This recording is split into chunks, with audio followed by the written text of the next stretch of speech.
and welcome back to what we're talking about. My name is Kaylee Gray, and I'm super excited for today's episode. I am going to give you guys kind of a life update. As most of you know, or if you didn't know, I self published a children's book in 2022, and I just finished my second one. I have it here with me if you're watching on YouTube, and you can see it. And so I just got my second book in. And so it's so funny because now I like joke around. I'm like, I feel like after I wrote the first book, I didn't really like call myself an author. I just said I wrote a children's book. But now that I have two under my belt, I'm like, I feel like I'm a legit author now that I've like self-published too. So I'm going to kind of talk to you kind of about my experience of self-publishing. It's been one that it's a dream that I've been chasing over these last few years, and one that I never thought I would be doing, was never something like that I had the desire to do.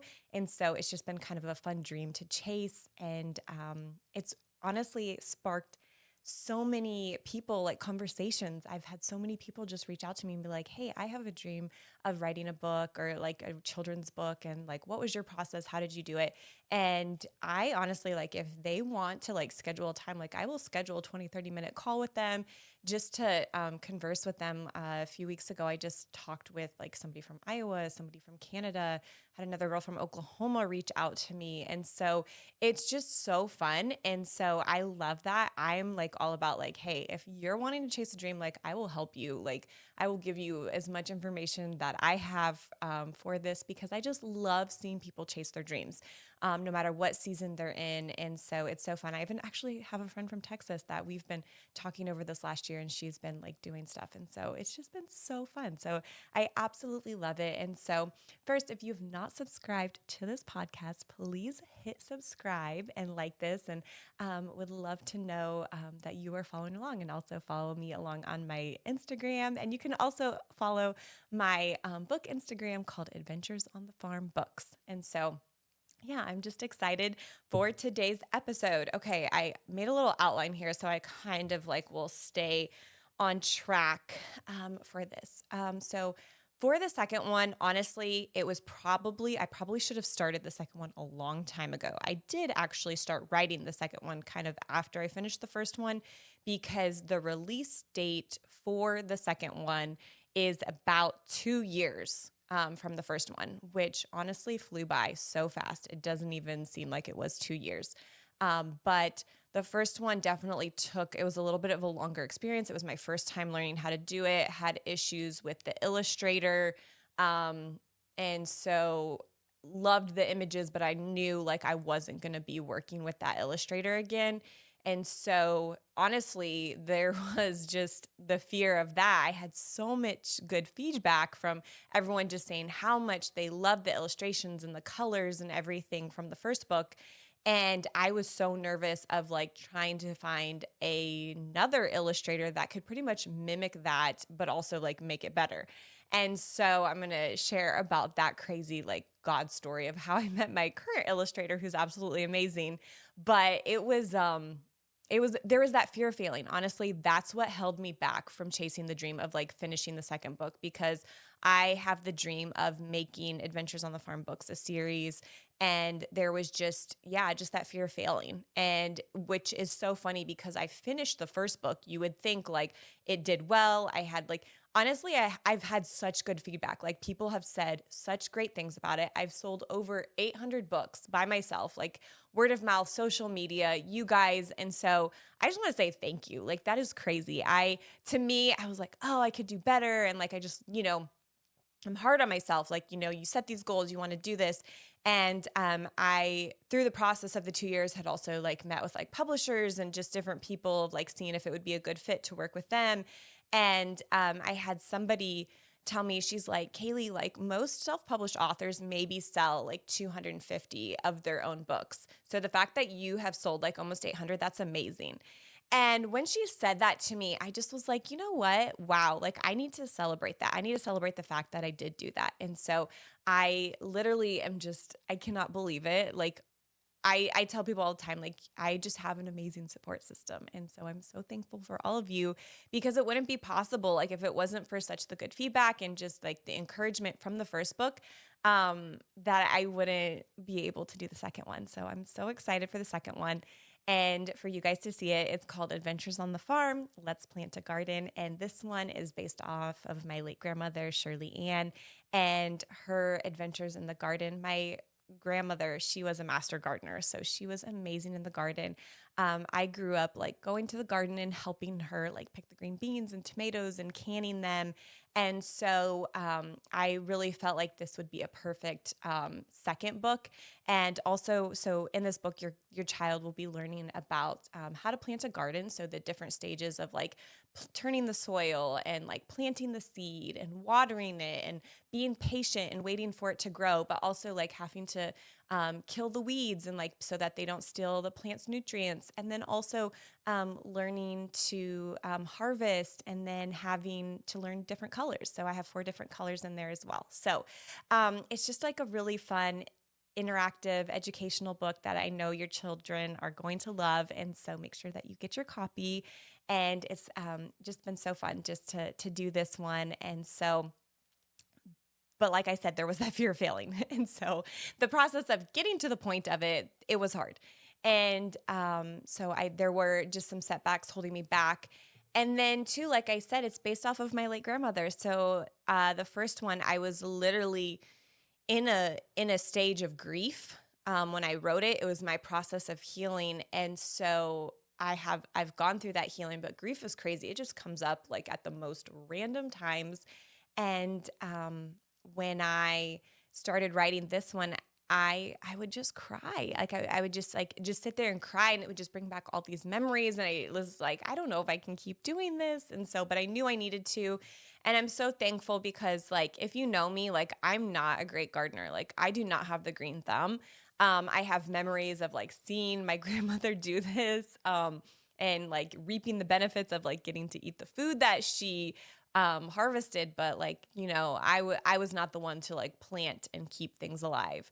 I do have a plant right now that I have kept alive for like almost 9 months, and I'm like really impressed with it. And so, who knows, maybe I'm turning a new leaf, but no pun intended there.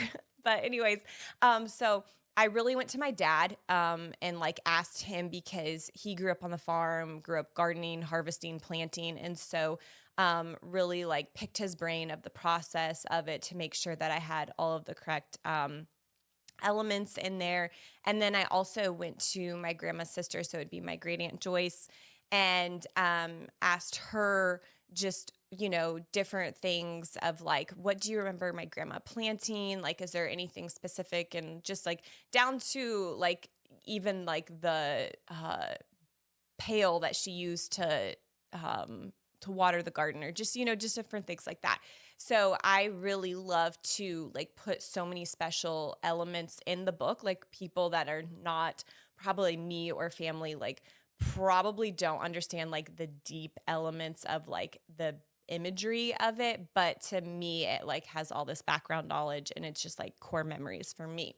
And so I went to those 2 people, and then I also went to some friends and asked them like, hey, like when you're looking for a book for education, like, like what do your kids like to see? Like, what do you like to see in kids' books? And so I love to ask my mom friends, like, they're current, they're the best people to ask because they're the ones that are reading these books to their children every night. And so thankful for them. And then also I'm so thankful for my mom. She's kind of like who I would call my editor. She always listens to like my books, reads it. She also helps me like detail review images and things like that. And so she, my first draft of the book, she didn't hate it, but she pretty much was like, hey, this isn't personal. Like you need to add more to it. And I wasn't offended, but I was like really upset because I was like, listen, this was already hard enough for me to write, and it was like super emotional, and now you want me to get deeper, like. And so it was honestly her idea to bring all of the characters from the first book to the second book. And so that's like just like really special. And I was like, man, why didn't I think of that? And so I was so thankful for my mom to do that. So it helped me to incorporate the first characters and bring them into the second book. So that was like really fun. And so I really enjoyed doing that and just adding those personal touches. I think it just made it so much better. So thank you, Mom, for doing that. And then, okay, so also, so there's the fear of failing. And then, like I said, the fear of the illustrator, not having an illustrator. So I honestly was not looking for an illustrator. I had finished this book probably last spring, summer, early summer. And then I just kind of took like probably like 4 months off. I was just like, I'm just like, it will happen when it happens. I'm not too worried about this. Like, I wasn't pressing on it. I was focusing more on like podcasts, YouTube. So I wasn't really like focusing on that. I was focusing on marketing my first book. So I just, wasn't really worried about a timeline with book number 2. So I am at a conference in Dallas in September, the end of September, and there was a bathroom break. I ended up going to the bathroom. Ended up seeing this girl that we were social media friends. I don't think we'd met maybe like over a Zoom call or something one time, like in a group of people, but never like really like had like a full on conversation. And she happened to be out in the hallway. We ended up talking and she was like, "Hey, how's your book going?" And I was like, "Hey, it's great. But I need to find a new illustrator so that I can start my second book." And she's like, "Oh, you need to call my friend Rachel." And I was like, "Oh, okay, yeah." I'm like, "Send me the information. I'll see." And so I probably waited like a week or so and ended up texting Rachel. And we set up a phone call. So by this point, it's October. And oh my goodness, like, I mean, this was just a phone call. This wasn't like a Zoom call or anything. We're just like over the phone talking. It's our first time meeting. I'm sharing my vision, what it is. She does graphic design, does social media. She just does so many different things. She does illustrations, but she's never done a children's book. And she's always wanted to do a children's book. And literally, we talked for an hour. And after that phone call, I had such complete peace. Granted, I had never even seen anything that she drew.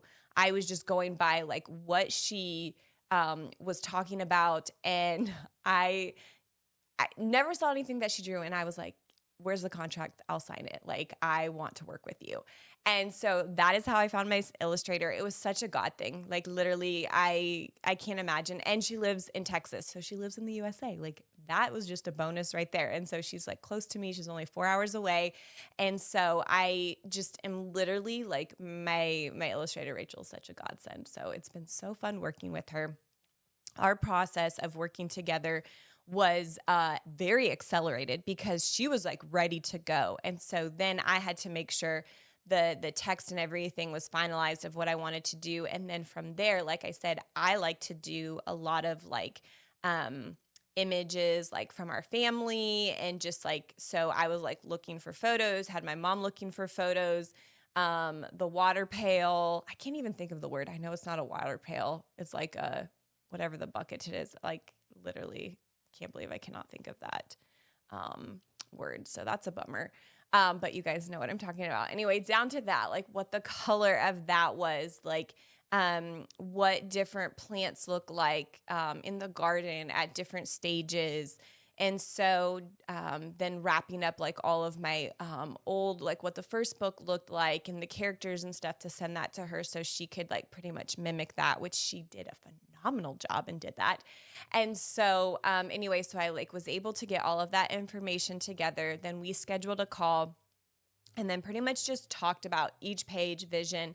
What is so funny is like, because I map it out. So with a board book, like you have X amount of pages. So I had mapped out like they're called spreads. So when you have like your book, like from page to page, it's called a spread.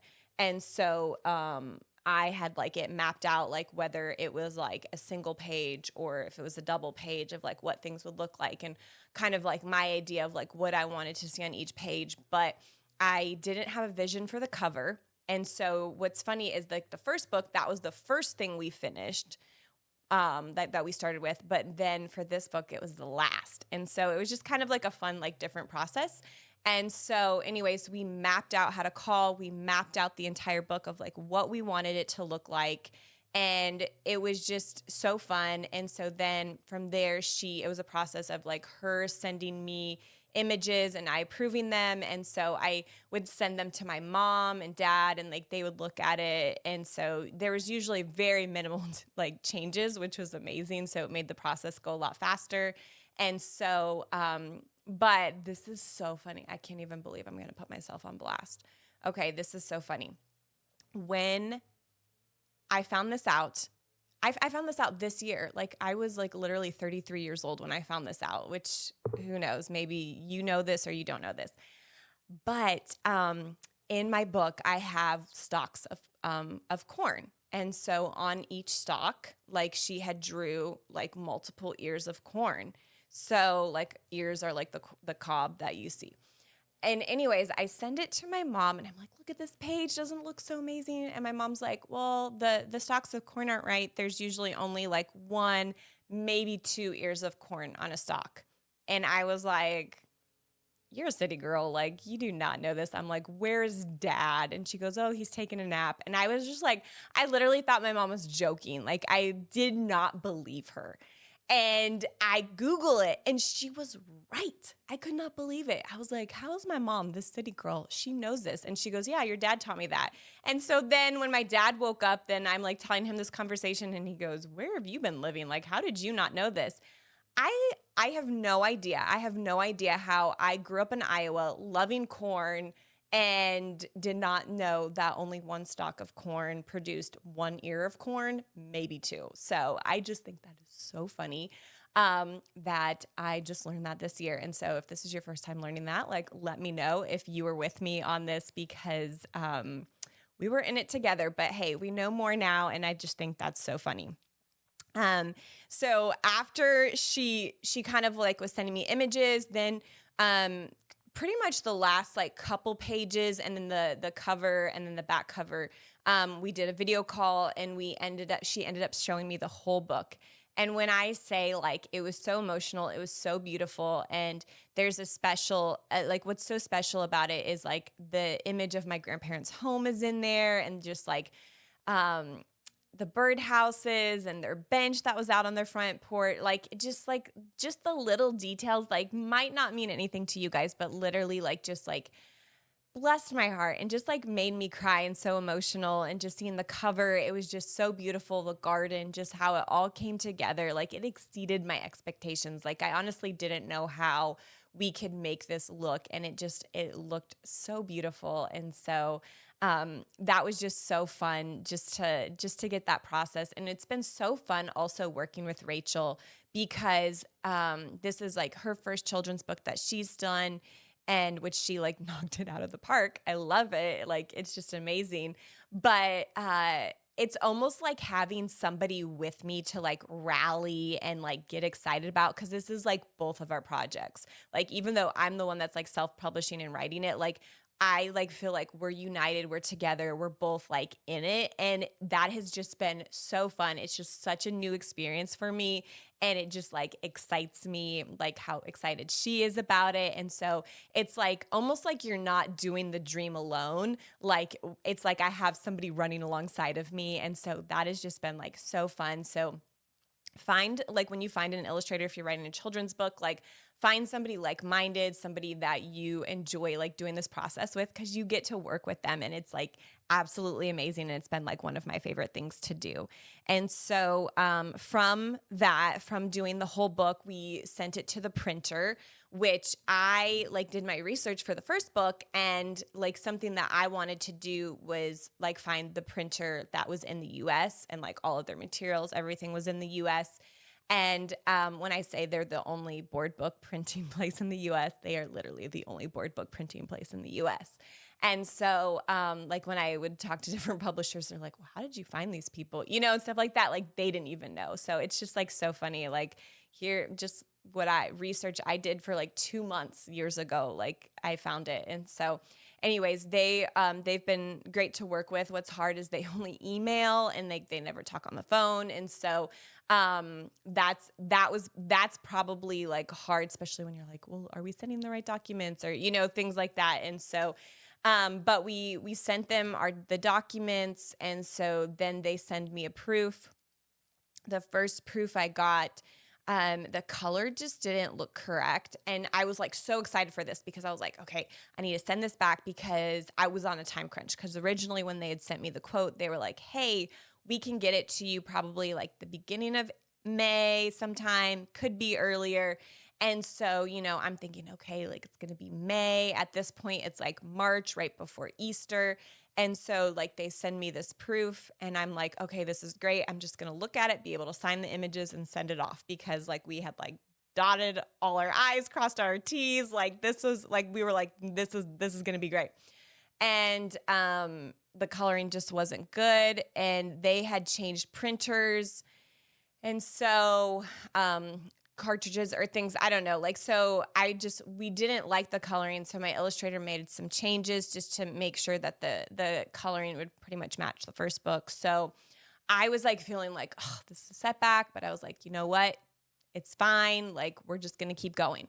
And so then resent the images. They resent me the proofs again. And they have to mail them, by the way. So, like, this is like FedEx overnight. Like, I'm like literally like by my phone, patiently waiting. Like, okay, is the FedEx coming? Is he And so it was really funny. I was like crazy waiting for those messages from the FedEx guy. And literally at one point was like literally standing outside, like looking over my fence because I'm like, it says it's going to be here by this time. So anyways, do that. We get it all and stuff like that. And so we move forward. Yay. We're going to get this book. And so then we're just patiently waiting. They're like, okay, we'll let you know when it's ready. And that was it. You're just like in their hands. Like, I have no idea. Well, my mom told me about an event in Iowa and that I could go to, but it was the first weekend in May. And I was like, oh my gosh, like, I don't know if these books are going to be here. So I emailed the owner. I was like, hey, is there any way I could get these books, like maybe the first week, like the beginning of May? And he's like, well, what date? And I was like, well, I would need them by May 1st. And he was like, okay, let me see what we can do. Somehow, out of the like amazing, they sent me the books 2 weeks early. So I got them in April. Could not believe it. And so they worked with me, sent a copy for me to see. I sent one to my illustrator, and then they sent me the rest of the books. And so I got them early, and I just like look at God and I'm like, wow, God, like here I was wanting it on this day, and like you exceeded my expectations and even got them earlier. And what's funny too is the delivery of all of the books. So I had to sign for it. And it was on a Friday, and I had a hair appointment. And when they called the day before, they're like, okay, well, it could be there anytime between 8 a.m. and 5 p.m. And I'm like, okay. And I'm like, well, I have a hair appointment. And they're like, well, we can pick a different day to schedule it. And I was like, no, like it can come. Like my hair appointment's only 10 minutes away. If I have to, like I will come in hair foils to the house to sign for it. And then I could go back to my hair appointment. And the lady's like, are you sure? And I'm like, yes, I am sure. Like, keep it on that Friday. And so anyways, the guy called me at like 9:40 a.m. and he's like, hey, I'll be there in an hour. And I was like, praise God. Like my hair appointment wasn't until like the afternoon. So I just like saw the goodness of God in this whole process. And I'm just like literally so grateful. It has just been so fun. And so now I'm going to make the book event. So if you are in Albia, Iowa, May 4th, I will be there from 8 a.m. to 3 a.m. at my parents' church for a vendor fair. And then I'm also doing a story time at the library that following Tuesday, the 7th at 10:30 a.m. Okay, well, I guess the leaf guys are outside right now, so that's probably my cue to stop this podcast. But if you have an event or something that you would like me to come to for your child, or like for a reading event that you know of, I would love to know. So send me a message, comment below. But I just want to encourage you, like this process of chasing the dream, it's hard, but it's so worth it. And so if me writing a children's book encourages you to do it, then that's all I can say is like, glory to be God, because this has been such a fun process and I absolutely have loved it. And I'm just so thankful that God has given me the platform to be able to share it with you. That's why I share my experiences, the highs and lows. You get honest, real of like what it has been. I always tell people, I'm like, hey, let me just tell you, like writing a book, it's hard. It's probably one of the hardest things you're going to do, but it's so worth it. And so I hope this encourages you, whatever dream, maybe it's not writing a children's book, something else, but I just encourage you to chase that dream. Even if you can only spend like an hour a week on chasing that dream, it is so worth it. And so I'm a dream chaser. I love it. And I want you to be a dream chaser too. I love seeing people chase their dreams. So I just am so thankful for you guys. Adventures on the Farm, Let's Plant a Garden is out now. So be sure to pre-order it. Right now I have a sale of $10 going on, and so that ends May 4th. So if you want to get your copy, I actually have all of the copies here, so you will be getting it early, and then the book launches officially May 14th. So be sure to follow Adventures on the Farm Books, and you can also check out my website at adventuresonthefarm.com, and I am so excited that it's here. I'm officially an author. I have 2 children's books, and I can't wait for your child to read them. So hope you guys have an amazing day, and I will see you next time.